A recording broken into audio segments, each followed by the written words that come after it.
Let's just take a few minutes.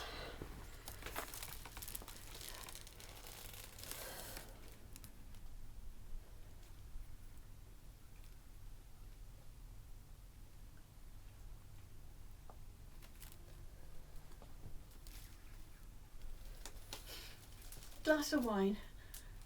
Please.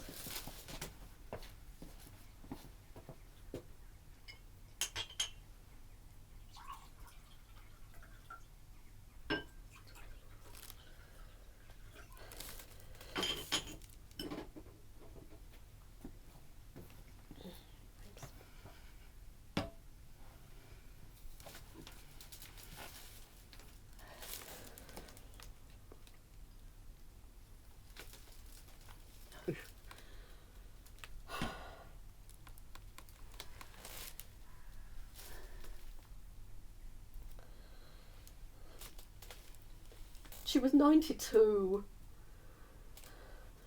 The last 5 years have been so hard.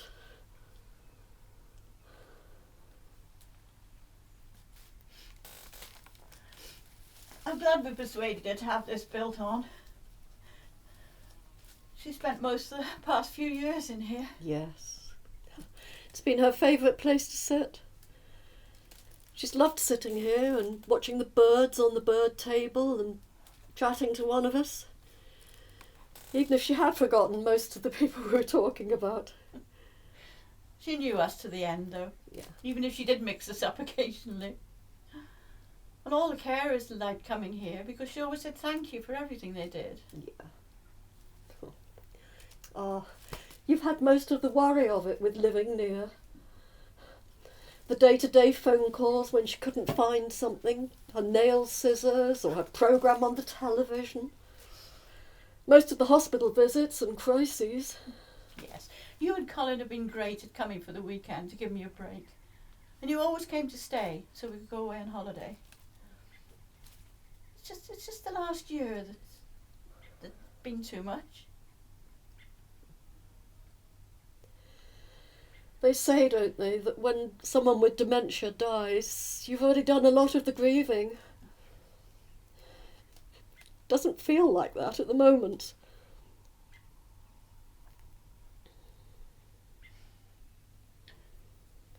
She gave us such a happy childhood. Can't have been easy, bringing up two girls on her own. No.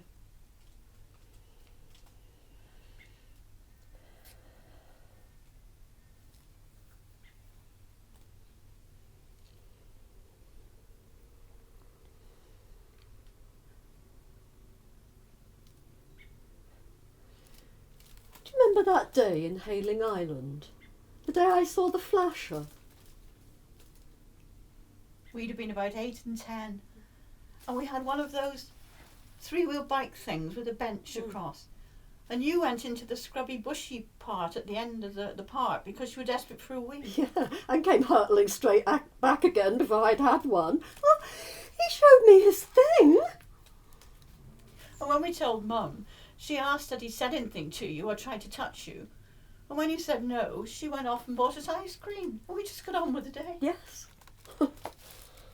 And on the train home, we leaned out of the window at every station pretending to feel sick so that nobody else would get in our carriage. Oh.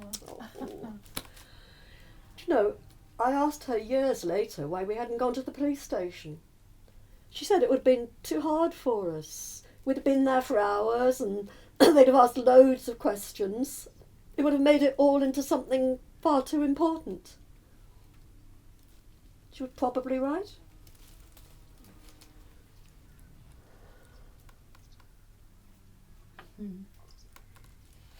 All those lovely summer holidays with the grandparents. The annual trip to Ponty Market. Remember those tiny dolls in the big matchbox beds? Oh, we loved those.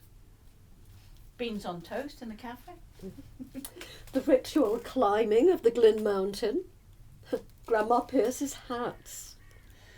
And the year the mist came down, and Mum said dramatically, "The mountain was shrouded in mist." Oh, we were so frightened. It took ages to find a way down. Grandad Pierce was just about to raise the alarm. Yes. And those hats. We all inherited the love of hats. Oh. Do you know, I thought Mum had a far better hat for your wedding than mine. That glorious deep pink with the enormous brim.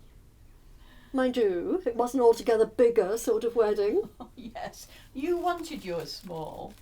And she did look lovely for yours too. She always loved that lavender mauve. Yeah. Oh.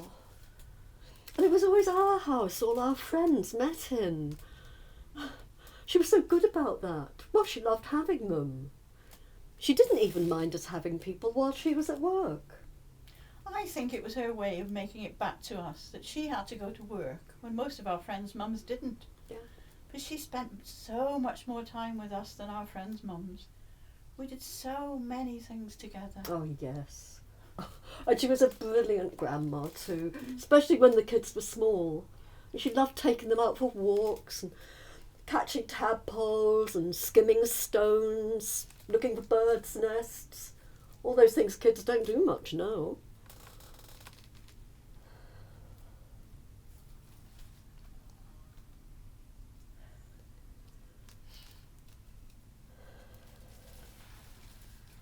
Did we do the right thing? She was 92. The last 5 years have been so hard. She would have hated being in a home.